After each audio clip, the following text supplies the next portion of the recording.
Okay, good evening, everyone. We have a couple of important news stories we got to get into tonight. Couple of developments in Israel. We do have to talk about what's going on with Prime Minister Netanyahu because it's getting really bad right now. A lot of headlines have been coming out in the past 24 hours over in Israel. Last night, I want to mention it was Sylvester, and the rocket sirens were going off after midnight in Tel Aviv Yafo, and I was getting suspicious when I was looking at the cameras last night. I was like, um, tonight's Sylvester, which is the Hebrew version of the Gregorian Jewish New Year's Eve celebration, and I'm thinking, okay, tonight's Sylvester. What's going on? Why are the streets empty? And then, had to go on X, and I added 2 plus 2 and 4, and just craziness, folks. And before you ask me, am I going to talk about the Iowa caucus tonight? No, we're going to do that in another video, all right? I'm not talking about the election tonight because that's the least of our problems tonight. We have news to cover in Israel, and then of course some news stories we are going to cover in New York. Now, if anybody's going to ask me, no, I'm not showing any protest coverage because again, it goes against YouTube community guideline rules, and it also goes against YouTube Creator Guild rules for our members. That includes, of course, me being the president of the union. All right, so just putting that out there.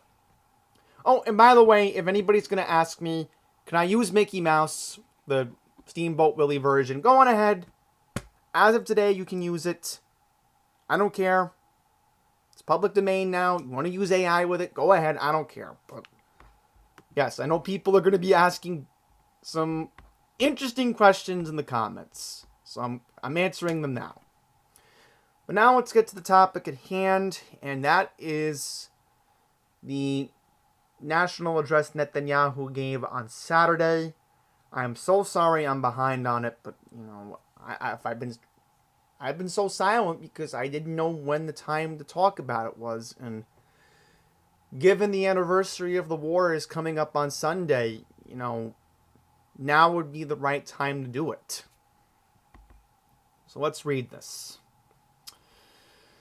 So, according to Netanyahu, he is saying that the war against Hamas and Gaza will continue for the foreseeable future of this calendar years. Prime Minister Netanyahu said at a press conference on Saturday, on Shabbat, there will be many more months of war ahead as Israel approaches its 3-month mark of fighting Hamas in Gaza, according to a report issued by the Associated Press.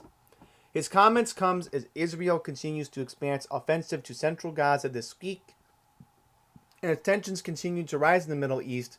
The Israeli military has said it was operating Gaza's second largest city of Khan Younis because it believed it would have Hamas militant leaders are supposedly hiding. All right, and then we don't need to get into numbers. All right, that's just too brutal. But you get the idea. Dark times are very ahead of Israel, and I want to mention the State of Israel posted something beautiful last night on their Instagram page, and same on X, showing a beautiful display of the Star of David Israeli flag on a building in downtown Tel Aviv Yafo. So I am confident that we will win the war. I've been saying this for a while. I know I'm going to sound controversial with me openly have saying in the past, as I sung Hot Kiva in the past, that I am going to keep my Zionist stance on what's going on here, and it's unfortunate, but it is what it is. These bad actors, what they did 3 months ago, they have to be held accountable. You don't do that on one of the holiest days of the Jewish calendar. You don't do that on Sukkot. No. So, we have other news to get into in Israel tonight before we get back to some important headlines here in the States we're going to cover this evening. The Supreme Court in Israel has overturned a key component of Netanyahu's polarizing judicial overhaul. So we're going to read this. So it says here that the Supreme Court struck down a key component of Prime Minister Netanyahu's continuous judicial overhaul today, delivering a landmark decision that could reopen the fissures in Israeli society that preceded the country's ongoing war against Hamas. The planned overhaul sparked months of mass protests threatening to trigger a constitutional crisis between the judicial and legislative branch of government and ratify the cohesion of the Israeli military. Those diversions were largely put aside, of course, because of the war going on, but Monday's court decision could reignite those tensions even with the country remaining at war. Justice Minister Yair Levin, a Netanyahu ally and the architect of the overhaul, lambasted the court's decision, saying that demonstrated the opposite of the spirit of unity required these days for the success of soldiers on our front. So, in this landmark decision, the Supreme Court in Israel narrowly turned down a vote that was a law passed back in July in the Knesset that prevented judges from striking down government decisions that deemed unreasonable. Opponents have argued that Netanyahu's efforts to remove the standard of reasonability opens the door to corruption and proper appointments of unqualified cronies to important positions. Yes. The law was first in a planned overhaul of the Israeli justice system. Alright, so exactly. Imagine if, I don't know what it is with Netanyahu, but he was acting like a tyrant before the war. Alright? All these crazy ideas he had. I mean, the war did put a pause on that, but now it looks like the Supreme Court in Israel is going to tell Netanyahu, not so fast. We're going to get the last word if you're thinking of making all these crazy radical changes to the country. And keep this in mind. Israel has an election every single year. And what's going to be interesting is when Israel has its election later this year, it's certainly going to be interesting if Netanyahu's party cannot keep power in the Knesset. If they don't have enough members, Netanyahu is no longer prime minister. Just like what happened in 2021 when Naftali Bennett's party won. And then, of course, there was a change. Yair Lapid came in, and then Netanyahu won last year. So it's going to be very chaotic. That's all I'm going to say. Because bad enough we have a war. Now we're going to have another crazy election to maybe keep an eye on in Israel this year. Unfortunately, we have to discuss 3 issues that happened here in the New York City tri-state area.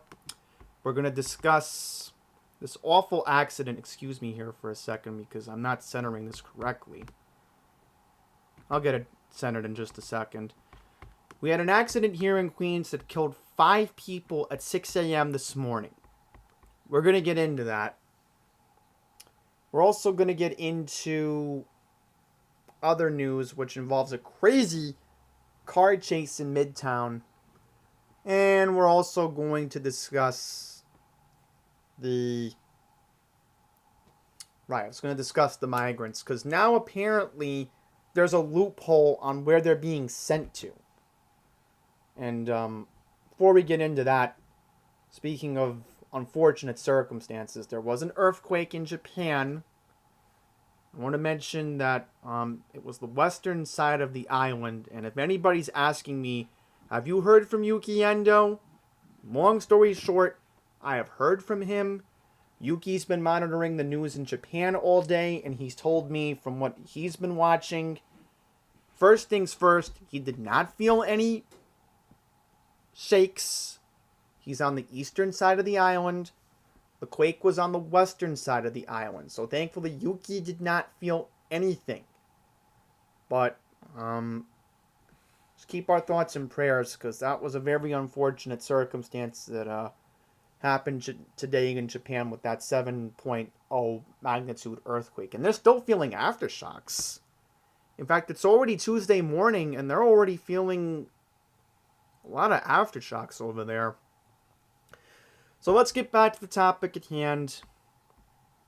Awful accident on the Cross Island Parkway this morning. 5 people killed. And I want to mention that Vicky Palladino did go to the scene of the accident this morning. And she had told not just me, but the entire Whitestone Republican Club today that, it was awful seeing all the glass shattered on the highway. The police were able to let her go to the scene this morning, and it was just awful from what she said. Really devastating scene. And she also went to the bridge, and not just her, but everybody else in the Whitestone community was gathering this morning. Just an awful incident, and I'll show you on the map where this happened in just a bit. But we're going to read this article from the New York Times, which apparently there's no paywall here. Okay, here we go. 5 people were killed in a 2-car crash that involved an overturned vehicle in northern Queens. The cause of the accident is still under investigation, with few details released, a police spokeswoman said. The incident occurred around 6 a.m. and involved 2 vehicles, a Mazda and a Honda, that were traveling northbound on the Cross Island Parkway, according to the police. 5 passengers in the Mazda were pronounced dead at the scene, the police said.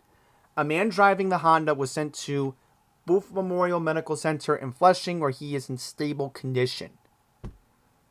Emergency responders arrived at the scene to find one of the vehicles was flipped over.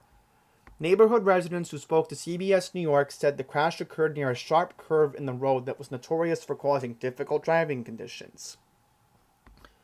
This is the first of 2 notable traffic crashes in the city before the first sunrise of 2024. Alright, so we can briefly read about what happened in Midtown last night. About 1:30 a.m., a 44-year-old motorist was trying to flee the authorities, ramming into police cars in a nearby food truck on a sidewalk. We'll see if I can put that article up. At least 10 people were injured, including a woman who was trapped underneath a food truck near West 34th Street and 7th Avenue. The woman and 6 other pedestrians involved in the accident were taken to the hospital and are in stable condition. Charges were pending as of Monday against the driver, who was hospitalized. It's in critical but stable condition. Yeah, so I'm thinking the suspect probably got taken over to Bellevue, because where else would you take him? Because again, I've been through ER situations before when I was an environmental services worker at Booth Memorial, and I could tell you one thing. Whenever a suspect is in police custody at a hospital, they have an assigned officer keeping an eye on the suspect. So that's what's probably going to happen in this situation here. It's like 10 years ago, back in 2014, I had to deal with that type of situation. But again, when you're going throughout the hospital cleaning it, you'll see one thing or two. That's a given. So, yeah, 1 person still in the hospital, 5 dead in Whitestone. So, regarding the incident in Midtown, it looks like these are the vehicles involved on West 34th. Yes. So we're going to quickly take a look at Google Maps here for just a second. Had a little technical glitch there for a second. I do apologize. Sorry about the mic briefly picking up something. So anyhow, this is where the accident did occur, right around this area. And this is the most recent street view from April of last year. Actually, no, September of this year. September of last year. Look at that. What am I saying? So the accident happened right around here. This is where the vehicles ended up going. So the left side, as you see here, that's the Whitestone Expressway. The right side there, where exit 36N is, that's the Whitestone Bridge. So for about 6 hours, from 6 a.m. this morning till about 12 noon today, this part of the highway was shut down due to the police investigation. But, this area has been known for speeding because when you look at the map, you can clearly see that, the drag racers love this part of the highway because you got to go from right around, I would say, let's see what the drag racers normally like to start off from. Yeah, what they'll do is they love this part of the highway because at night it's so straight. Like, actually, no, let's start off from, I would say, yeah, I would say right around here. Because it's sort of like the way the highway is designed, it kind of feels like you can be on a crazy road racetrack that feels like, you can accelerate. And late at night, it's certainly possible with nobody on the road, this does not surprise me. Not at all. Not through this area. So yeah, there you have it. I mean, really unfortunate. And then I want to go into the last story here before we talk about the migrants, because we have a developing situation with the migrant crisis tonight. Suspects sought in Queens restaurant shooting that left man wounded. And by the way, this didn't get any media attention. This did not get any media attention. So we'll Google this address in just a second here. Pull it up. So here we go. This happened at 3:30 a.m. on Saturday. So there was a shooting at the Wild Onion Restaurant and Lounge in St. Albans at 119-10 Merrick Boulevard. According to law enforcement sources, the gunman walked into the establishment and targeted a victim, a 39-year-old man. The suspect pulled out a firearm and rattled off several shots, striking the victim in the shoulder and torso. Following the shooting, the perpetrator fled the foot on scene southbound along Merrick Boulevard. According to the 113 precinct, this incident was reported to them. Police say the victim sought treatment via private means at NYC Health Jamaica Hospital and was admitted in stable condition. Entering the final week of 2023, the 113 had reported a 32% decrease in shootings. And again, like I mentioned in my 2024 anxiety video, actually no, I didn't touch on this, but yeah, overall crime has gone down thanks to Eric Adams. I'm going to give him credit when credit is due. Alright? Adams did keep one promise. Crime is down. Somewhat. But again, what we have to worry about, I'll just mention, be careful of your car, because that's the crime that seems to be going up. So here we go. We have a suspect description. So according to this from the Crime Stoppers unit, the man has a dark complexion. No, this is a dark complexion. That's a typo. Thin build, standing around 6 feet tall, having facial hair. He was last seen wearing white sweatshirt and tan pants. So there you have it. So let's see where this happened, because I think I know where this area... Oh no! Roy Wilkins Park. Yeah, I know exactly where this is. Roy Wilkins Park. Yep. This surprised me? No. No, not at all. Because, guess where it's by? Take a wild guess. Jamaica! Yep. And this actually did not happen too far from the St. Albans Long Island Railroad Station. So, look at that. I mean, yep. Okay, so before I began recording this video, I first thought to check News 12 New Jersey, since it probably would have been the top story over the Hudson. So apparently, the buses that are carrying the migrants have found a loophole in response to Mayor Eric Adams' executive order regarding the buses that are coming from Texas. I would have thought that this would have been the top story on News 12 New Jersey. But apparently not. Guess what the top story is? A fire in North Brunswick. Like, come on. Shooting in Newark. Accident on the Garden State Parkway. I mean, really. How is this not the top story? How in the world is this not the top story? Right? I don't know what's going on here. Yeah, apparently, let me click on the local page, see if anything comes up. Yeah, look at this. I mean, what's going on here? What's going on here, News 12 New Jersey? I don't get it. I just don't get it.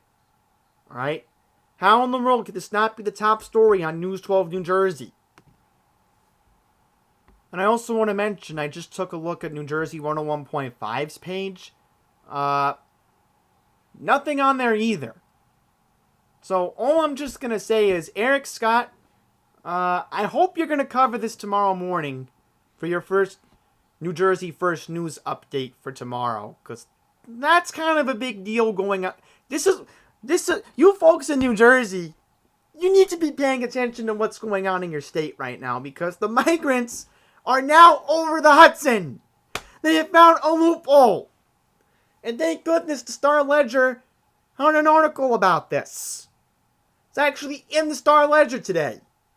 So let's read this. NJ.com. Busloads of migrants heading for New York City are stopping at New Jersey train stations to sidestep an executive order from New York City Mayor Eric Adams that attempts to control their arrivals, according to the mayor of Secaucus. So wait a minute, they're at Secaucus Junction. Are you kidding me? I really hope they don't hop on the train to Hoboken, because if they do that, I know what they're going to do. They're going to go to Hoboken, and they're going to take the 126 bus. Or they're going to end up taking PATH train. In the last month, 14,700 asylum seekers made their way to the southern border and wound up in New York City on buses. We don't need to get into that. And we already talked about the executive order, alright? I don't need to get into it. But I just want to see if Governor Murphy has said anything about this. So according to what the Star-Ledger is saying, Governor Murphy said New Jersey is being used as a transit point for the migrant families. Almost all of them continued on to New York City. So apparently what happens is, again, they probably end up going to Secaucus, and this is what they're doing. One, they're either taking New Jersey Transit Rail to New York Penn. Two, they're probably going to Hoboken. And what they do is they either end up going on the PATH train in Hoboken, or what they do is they end up going over to Washington Street, and they probably end up taking the 126 bus back to 42nd Street. So I bet that's what's going on here. So this is what we know right now, according to Secaucus Mayor Michael Giungelli. It seems quite obvious that the bus operators are finding a way to thwart the requirements of the executive order by dropping migrants at the train station in Secaucus and having them continue to their final destination. According to what, let me see here, Giungelli said, 4 buses of migrants arrived in Secaucus on Saturday and Sunday.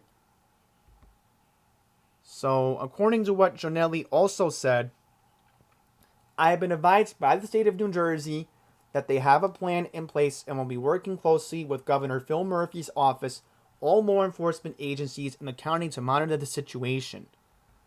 So, News 4 New York did a good job covering it tonight, so I'm done talking. So what we're going to do to wrap up this video is we're going to watch the report that was on Channel 4 tonight. And again, you're going to see how bad this is. So again, for my viewers in New Jersey, you're off to a bad start to this year already. I hate to say it, but I can just pray for you guys in New Jersey, because now you're going to see what we've been dealing with here in New York. It's only a matter of time before the migrants want to stay in New Jersey. Only a matter of time. And they're going to end up staying in northern New Jersey only because they want convenient access to New York City. You think they're going to want to go to Philadelphia? No. And I bet in Chicago right now, I bet a bunch of suburbs where the CTA links up, I bet they're dealing with the same problem in Chicago too. You don't think they are? It's only a matter of time. So I'm done talking. Thank you for watching this video. So again, let's watch the video from News 4 New York to wrap up tonight's video. And again, buckle up, because today's only the first wild day of this crazy, anxious year that we're all going to have to be dealing with. Thank you for watching. In New York City that now seems to include stops in the suburbs. Another bus filled with families sent up here from Texas arrived in New Jersey today. The new destination follows Mayor Adams' plan to slow the wave of buses from coming into the city. But as our Andrew Siff found out, the new arrivals are dropped off in Jersey, but still being processed here in Manhattan. He is live at the Roosevelt Hotel in Midtown with the details for us. Andrew? Right, Kilma. Behind me at the Roosevelt Hotel, this is still where all the asylum seekers and their families fill out paperwork and find out their assigned shelter. And that is continuing to happen, even though now the buses from Texas aren't stopping in New York City. They're stopping in places like New Jersey. A busload of asylum seekers headed for New York, all too familiar amid the border crisis. But the bus you see here arrived today in Secaucus, New Jersey. They're still going to make their way to New York City. They just got to figure out another mode of transportation to get here. And they still all arrive here at the Roosevelt Hotel. Migrants advocate Power Malu says the passengers, including children at the Jersey Rail Hub, continued by train to the Manhattan Intake Center. Malu takes issue with Mayor Eric Adams' new executive order requiring bus companies provide 32 hours notice, only allowed to arrive in New York City during prime morning hours. These stringent windows of dropping them off between 8:30 and 12 p.m. are ludicrous, because they're not going to a casino where you just make a schedule and say, okay, we're going to go now. No, it's out of necessity. When the buses are filled, that's when they go. The mayor of Secaucus echoing that. Perhaps the requirements Mayor Adams put in place are too stringent and are resulting in unexpected consequences, as it seems the bus operators have figured out a loophole in the system. That criticism should be directed to Governor Abbott. Camille Joseph Farlick is Mayor Adams' chief of staff. She says if there's anyone to blame, it is Texas's governor, whom she says treats asylum seekers as political pawns. They should be aware that if they choose to get on a bus that Governor Abbott is putting them on, that it may not be a direct path to New York. But others believe the crisis won't be solved with a bus ordinance. Chicago did this with the buses, and it hasn't made too much difference in the numbers that are coming. City Controller Brad Lander speaking in Coney Island, where he took part in the New Year's swim.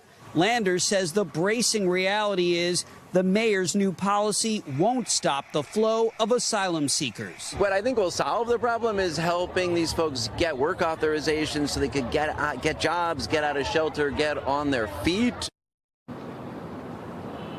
Now, Governor Abbott's office in Texas did not respond to our request for comment, and Mayor Adams' office says that Governor Abbott has not been in touch to coordinate bus arrivals at all since this bus mandate went into effect on Friday. That's the latest. Reporting live in Midtown, Andrew Siff, News 4 New York.